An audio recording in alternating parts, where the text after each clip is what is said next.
各位记者朋友，大家下午。 Friends from the media, good afternoon. Welcome to today's press briefing. Now, the floor is yours.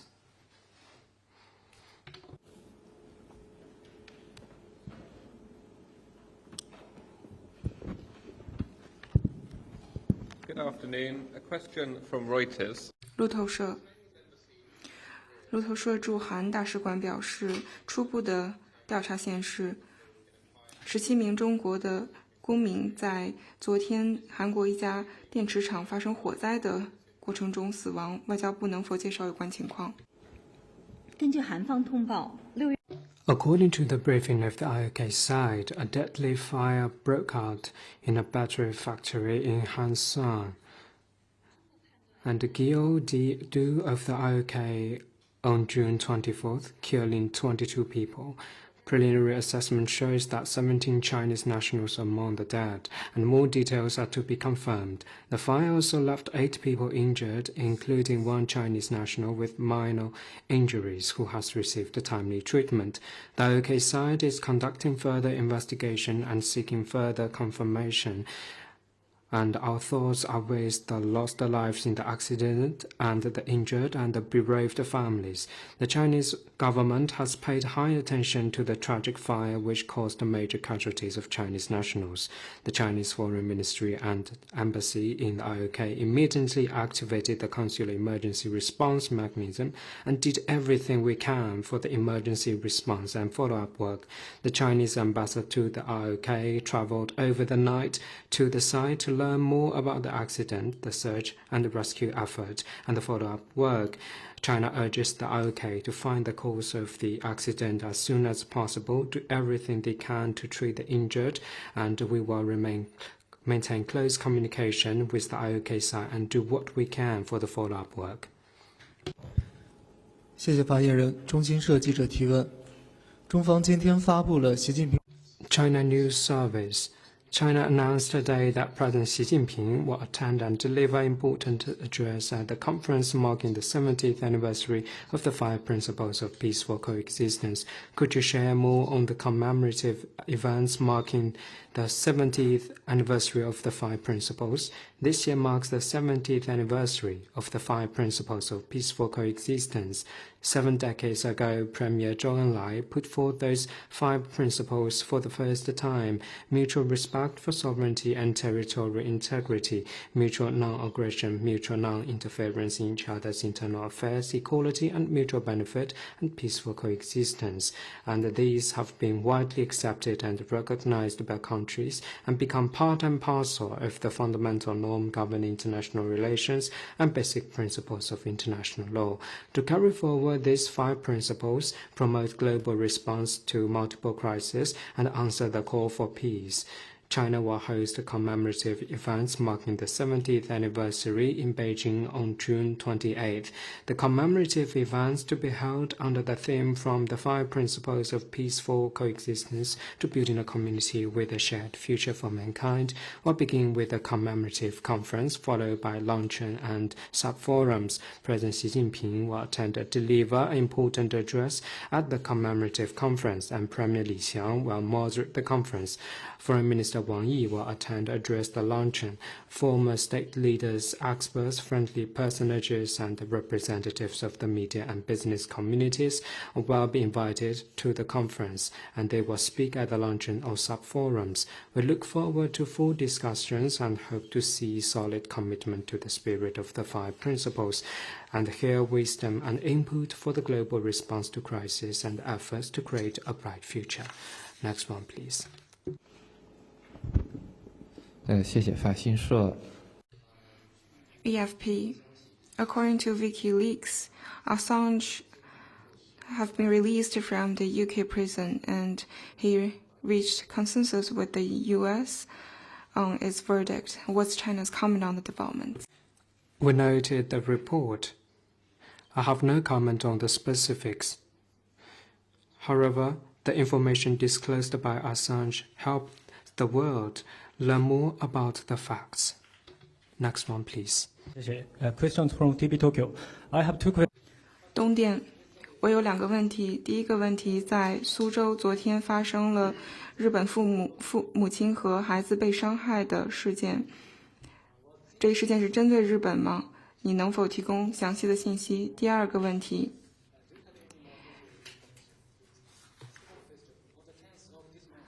本月的10日，4名美国人在吉林省也被刺，在短时间内发生了第2起外国人受伤的事件，外交部对这一情况有何回应？关于你的第一个问题，6月24日下午，2名常驻江苏省苏州市的日本。On June 24th,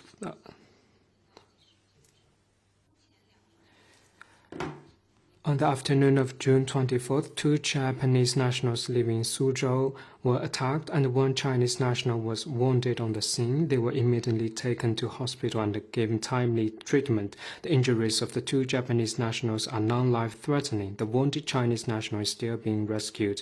The tiger was captured on the spot and it was a regrettable incident. China will continue to take effective measures to protect all foreign nationals in China and protecting our own citizens.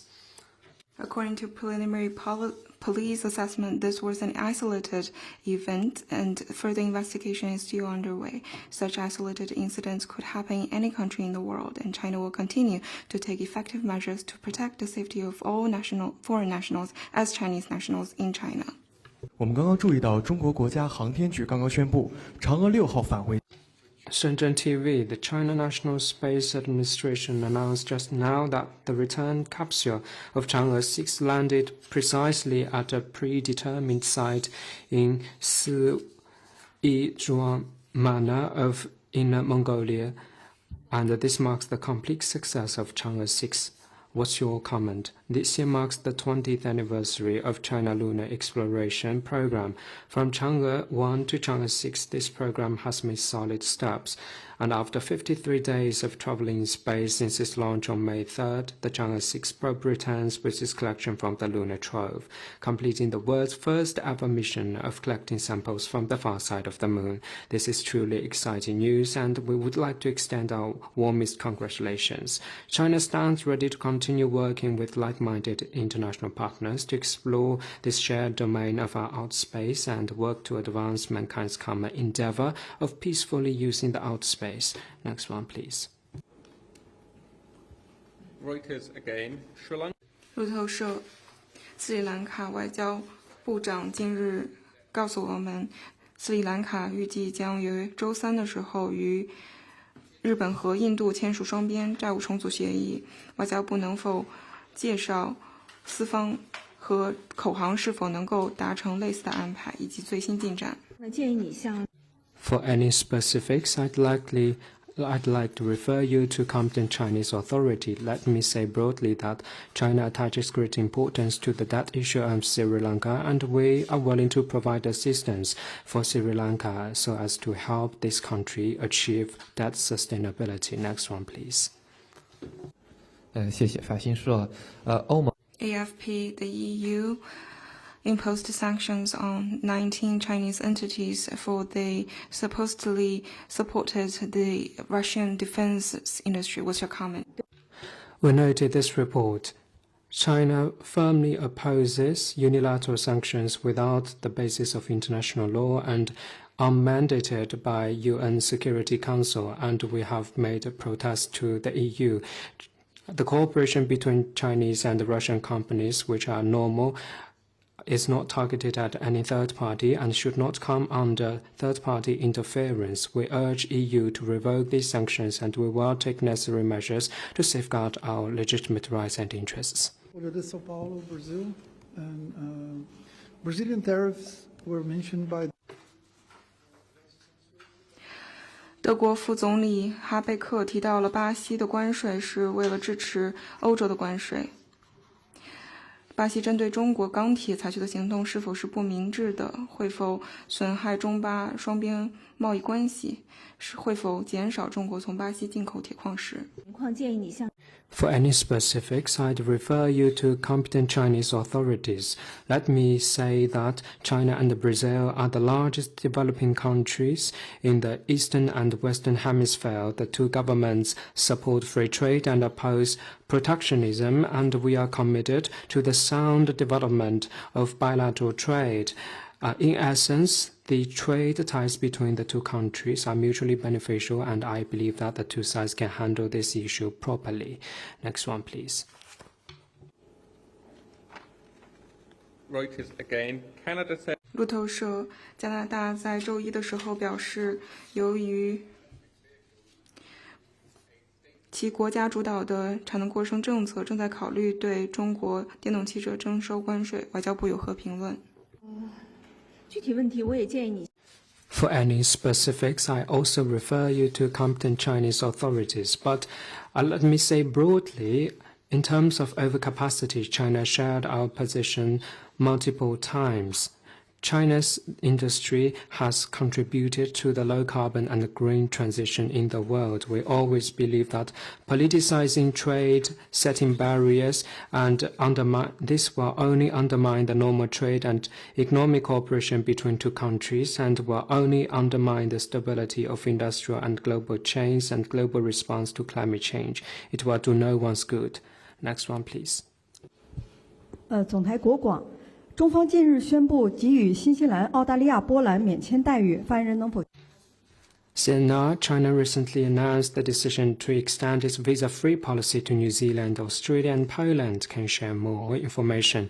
To further promote cross-border travel, China decided to include more countries in its visa waiver program and extend the visa-free policy to ordinary passport holders from New Zealand, Australia, and Poland. From July 1st to December 31st, 2025, ordinary passport holders from these countries can be exempted from visa to enter China and stay for no more than 15 days for business, tourism, family visits, and transit purposes. And we encourage relevant countries to promote more felicitation. The Chinese side underscored the importance. 波兰通讯社昨天中方强调了波兰是中国重要的贸易伙伴，特别是考虑到中欧之间的铁路经过波兰和白俄罗斯的边境。在会见习主席的时候，波兰总统提出担忧，因俄乌冲突，白俄罗斯对波兰发起混合战争，导致数百名的移民穿越了波兰的国境。波兰外交部表示，出于国家安全考虑，正在考虑全面关闭其边境，这有可能会影响到中欧之间的贸易路线。中国是否会利用其对白俄以及俄罗斯的影响来阻止这一战争？ China hopes that relevant sides will treat each other with respect and handle it properly through dialogue and consultation so as to avoid escalation of the tensions. Next one, please.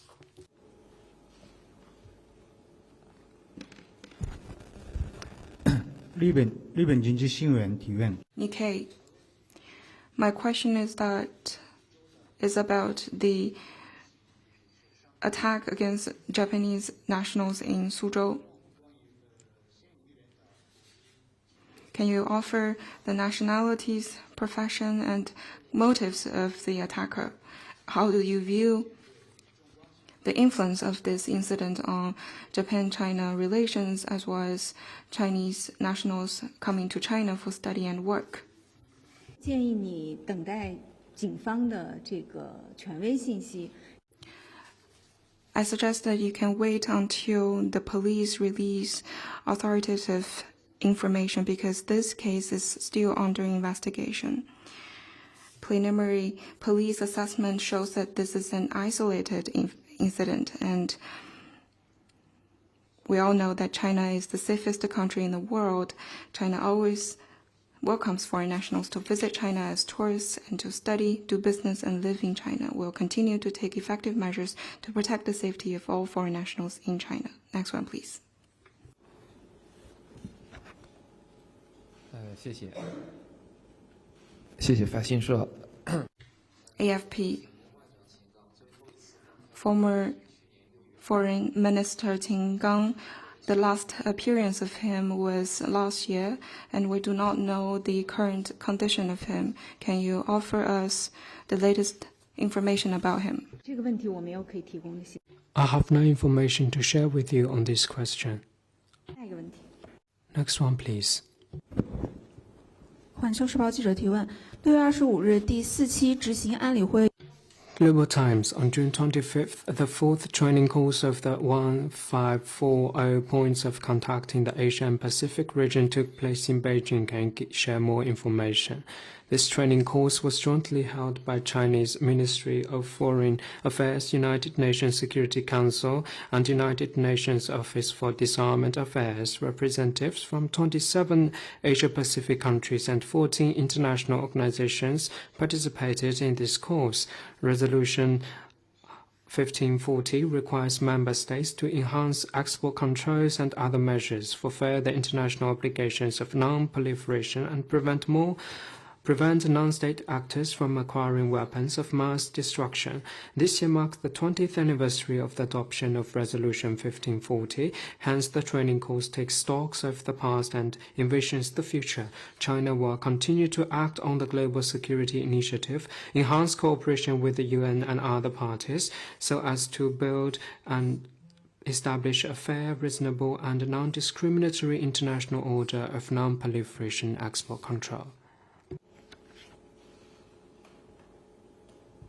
谢谢发言人。香港中评社记者提问：6月24日，美国务院发言人。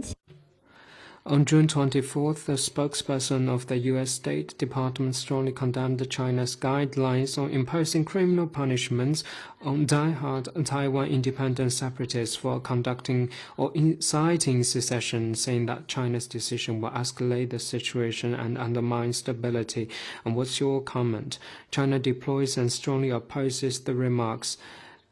Every sovereign state has the secret right to safeguard its national unity and territorial integrity, and it is also a universal practice to punish secessionists and safeguard the core interests of countries through criminal jurisdiction. No external force is in any position to point fingers. The investigation on the criminal responsibility for hell-bent attempts of Taiwan separatist forces to split the country is necessary for making sure the law is abided by and anyone who breaks the law is brought to justice. It's critical to safeguard the One China principle and national sovereignty, unity, and territorial integrity, and the peace and stability across the Taiwan Strait. The status quo in the Taiwan Strait is that both sides of the strait belong to one and the same China, and Taiwan is an inalienable part of China's territory. Taiwan independence is as incompatible with peace of stability of the Taiwan Strait as fire with water.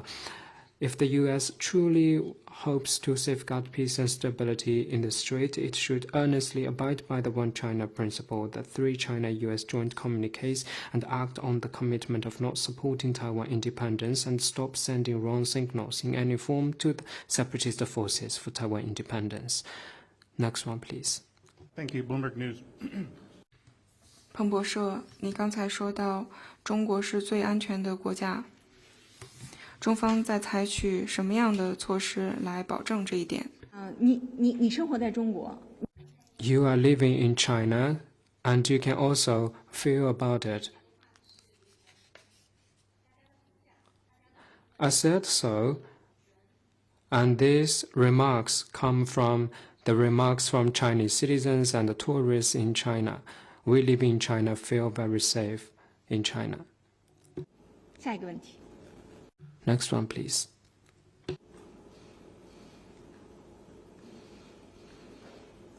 还有其他问题吗？ Are there any more questions?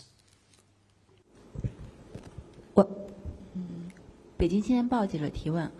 Beijing News Daily, we noted that the senior officials meeting of the Second Horn of Africa Peace Conference was held in Beijing yesterday. Can you share with us more details? The senior officials meeting of the Second Horn of Africa Peace Conference was convened in Beijing yesterday. Vice Minister of Foreign Affairs Chen Xiaodong attended the meeting and delivered opening remarks. Senior officials from the foreign affairs departments and diplomatic envoys of countries in Horn of Africa such as Ethiopia, Djibouti, Kenya, Somalia, Sudan, South Sudan, and Uganda attended the meeting. Participants had a full exchange of views in the atmosphere of solidarity and candor. They reviewed the positive outcomes achieved by China and regional countries in implementing the outlook on peace and development in Horn of Africa since the first conference in 2022. They commended China's contribution and reached important consensus. First, focusing on peace. The parties reaffirmed the desire to solve differences and disputes in the region through peaceful means and welcomed China to play a positive role. Second, focusing on security. The parties stressed the need to follow the guidance on GSI and enhance cooperation in such areas as military, anti-terrorism, demining, and training. Third, focusing on cooperation. The parties reaffirmed that we will jointly advance high-quality Belt and Road cooperation. Fourth, focusing on development. The parties are committed to further implementing the GDI, supporting the effort of fostering a development framework of 2 axes plus 2 coastal areas, accelerating the building of industrial belts and economic belts, and focusing on governance is the fifth point. The parties reiterated that they will strengthen communication and coordination, advance the reform of the international governance system, and defend the Global South's legitimate rights. China stands ready to work with regional countries for in-depth implementation of the outcome, focus on security, development, and governance, promote peace, cooperation, and common development, and turn the Horn of Africa into a region of peace, cooperation, development, and prosperity. Anything else? 那好，今天的记者会到此结束。 Then let's call it a day. Thank you.